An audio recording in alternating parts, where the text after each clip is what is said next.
some memories too of the greats of movies and TV.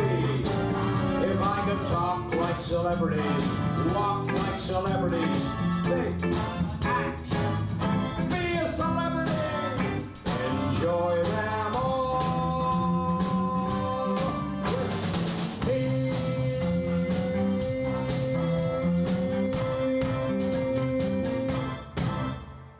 Hello and welcome to another edition of Entertainment Extra with Joe Crawford on RemicTV.com, and we are blessed and honored to be here at the Seneca Niagara Casino and Hotel in the Bears Den Showcase Room. And joining me here is a legend in the comedy world. He's a man of 1,000 voices, and he is here with us today, Mr. Rich Little. Welcome, sir. How are you? Yeah, I've never been thrilled with that label, 1,000 voices. Who can do 1,000 voices, huh? I don't know. How many voices do you do? Actually, if I was pressed, I could probably do about 200. Wow, that's awesome. Now, what got you into doing impersonations of all these different people? Imitating my teachers. Really? What, were you the class clown? I guess I was the class clown. I would imitate the teachers before they arrived in the morning, and then we'd have a lookout at the door, and then when the teacher walked in and started talking, everybody laughed because I had just done them. So to the teacher, saying good morning got a laugh. They thought they were natural comedians, the teachers, because they didn't know that I'd been just doing them. Now, what age were you starting to imitate your teachers? I would say about 14 or 15. Yeah. Now, I did a little research and background on you, and it was nice to find out that you're a fellow Canuck from Ottawa, correct? That's right, eh? Yes, that's right, eh? And we're just close by the border here in Niagara Falls, New York, here at Seneca Niagara Casino and Hotel. And you actually do a lot of voices. I found very interesting. Being a Canadian, you were very inspired, I think, by a lot of the different presidents of the United States. And why is that? You mean while living in Canada? Oh, while living in Canada, were you inspired by them, or what got you to come down in the States here? Well, I imitated a lot of politicians in Canada. Okay. And I got my big break in Canada by doing a record on the Prime Minister of Canada. This is back in the 60s. His name was John Diefenbaker. And it was the counterpart to Von Meter's The First Family that he did on Kennedy. And it sold in Canada very, very well. And that sort of started my career in Canada. Of course, the record means nothing down here, but right. That launched my career. And then I met Mel Torme in 1963, and he got me on the Judy Garland show, and that started my career in the States. Beautiful. Now, what president did you find is the hardest to imitate? I always thought Gerald Ford was hard to do because wasn't that distinctive. Gerald Ford talked very slowly and will probably go down in history and be remembered for only one word. Whoops. I find Barack Obama difficult to do, but he may not be around much longer, so maybe I don't need to worry about that, you know. Now, how do you study these individuals and try to get the imitation of the voice? Well, you know, you have to watch them a lot, and it helps if you are fascinated or like them. It helps a lot too, you know.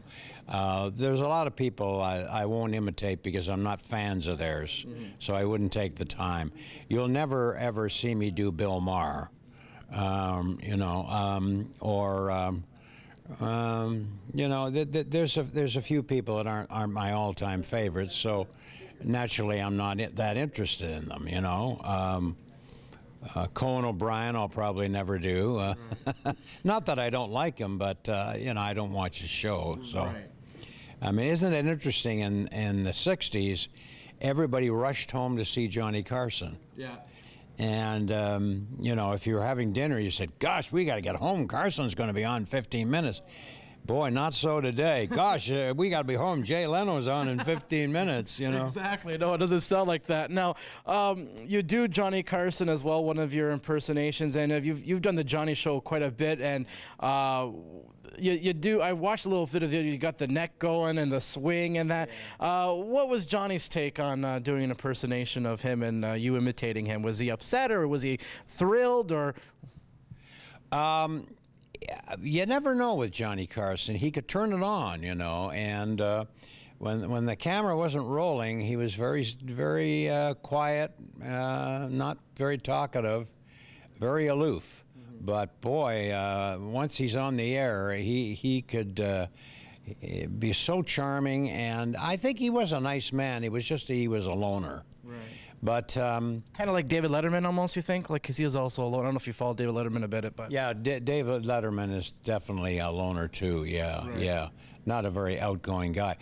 Johnny was fine. I never went to the dressing room, or I never had any discussions with him about anything, except wave to him when he left the studio. That was about it. But I did like him, and sometimes, you know, he'd say, hey, Rich, it's great to have you on the show. I'm glad you're doing it tonight. And I would say to him, well, I'm glad to be here. You know, looking forward to it too. He'd stop that, will you? You're making me so self-conscious I can hardly talk. So, so he did have a sense of humor. He did have a great sense of humor, you know. But as I said, he was very kind of a to himself kind of person. Well, I think you, along with Johnny Carson, you've met a lot of legends in the entertainment field as well, along with Don Rickles, Dean Martin, and you were very heavily involved with the Dean Martin roasts too, correct? Yeah, I did a number of those Dean Martin roasts back in the 70s. They were shot, most of them in Vegas at the MGM Grand. They were great fun to do. I was in my 20s, and I'm sitting there with all the giants of show business, so it was a little nerve-wracking, I'll tell you. Look down that dais and see Lucille Ball and John Wayne and Orson Welles and Jack Benny and George Burns can be a little intimidating, you know? Especially for a young guy just starting out, probably, too.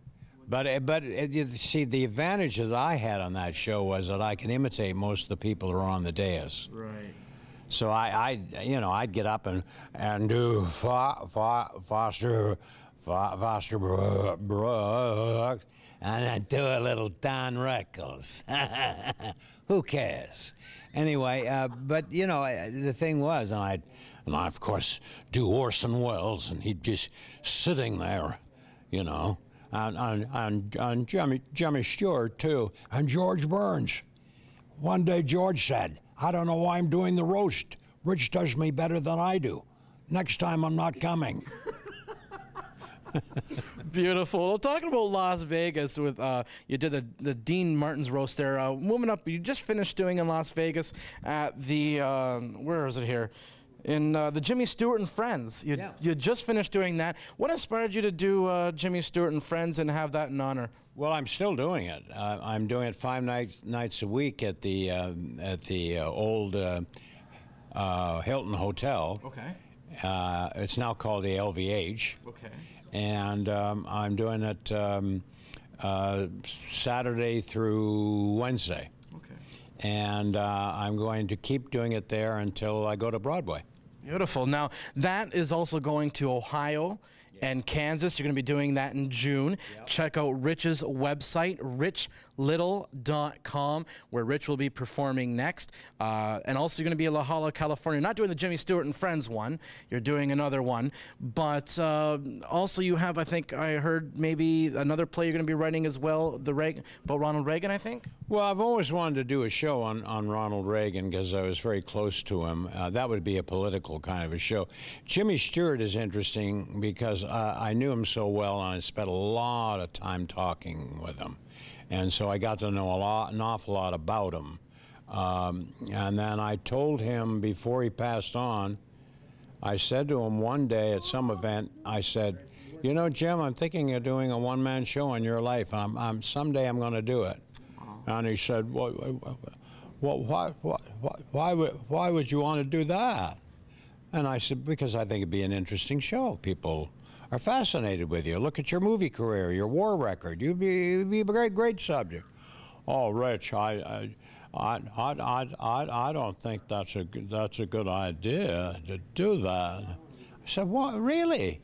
Well, he said, for one thing, the way I talk, your show is gonna be about 5 hours long. You know? And he said, well, but I'm flattered you'd want to do that. He said, but I hope you wouldn't be offended if I fell asleep. Rich Little with us, just doing a little Jimmy Stewart there. And Rich, you've been in the business for over 50 years. What have you seen change over the 50 years in the comedy world, and of course needing to keep up with the new material for the young generations that keep on coming up? I've seen a comedy change. It's much bluer now than it used to be. You can practically say anything you want now. To think when I hosted The Tonight Show back in the 60s, they once in a while they bleep me for saying damn. Really? Yeah. Oh my God. Or hell.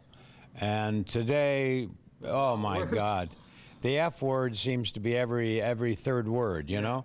And, you know, I'm not prudish or anything. It doesn't bother me, but it's just that to get a, you know, a show that's fairly clean is a rare thing these days. Yeah. Yeah. It's so true. And speaking as a fellow entertainer, because I do singing comedy shows, I like to make my shows family-oriented as well. And I don't find that you have to be explicit to be funny. And I think seeing your shows and your acts on the YouTube and on richlittle.com, you truly live that as well. Well, I don't mind it if it's a little risque, as long as it's clever, you know? As long as it's double entendre and you can take it any way you want. You know, it can be sexual, it's all in your mind. I do a few jokes. George Burns was quite naughty, you know. Oh, was he? I didn't know. Oh, yeah, but he could get away with it. At 100 years old, you can practically do anything you want, you know. You can say whatever you want, too. He used to say to me, so was I, hey, listen, I was a little raunchy tonight. Big deal. At my age, what are they going to do? That's true. 100 years old, you get away with it. Now, I just want to try a little something on you before we end off here, and you're going to be performing later on. I do a little Archie and Edith Bunker, and I overheard during rehearsal, which we got a couple clips we're going to show during the show, that you also do Archie and Edith Bunker, correct? Jeez, Edith. Huh? Yeah, I may do a Edith and Archie joke tonight, yeah. Beautiful. And I usually do. You do them both? I do. I sing the song in my show, and I do Archie and Edith, and at the end I go, "Oh, Archie, here's your beer." And to a professional, how did that sound? Boy, the way Glenn Miller plays. Songs that made the hit parade. Nice like me, we've got it made. Those were the days. And you knew where you were then. Ah, would you stop it? Jeez, I'm going dead for you, Edith. Jeez. Rich Little here on Entertainment Extra with Joe Crawford. Check out richlittle.com. The month of June he's going to be in Ohio and Kansas and California. I want to thank Seneca, Niagara Casino and Hotel here for having us in the Bears Den showcase room. And a special thank you to Coop, who got this organized, and your publicist Dana, and our camera guy Steve, and of course to our special guest. Why is it called the Bears Den? Do we know? I don't know. I think they got some bears hidden around here somewhere. We're close to the border, so maybe the polar bears come too. Oh, okay. Has a polar bear ever gone over the falls? Not yet that I've seen. For Entertainment Extra, I'm Joe Crawford. Thank you and enjoy all our shows.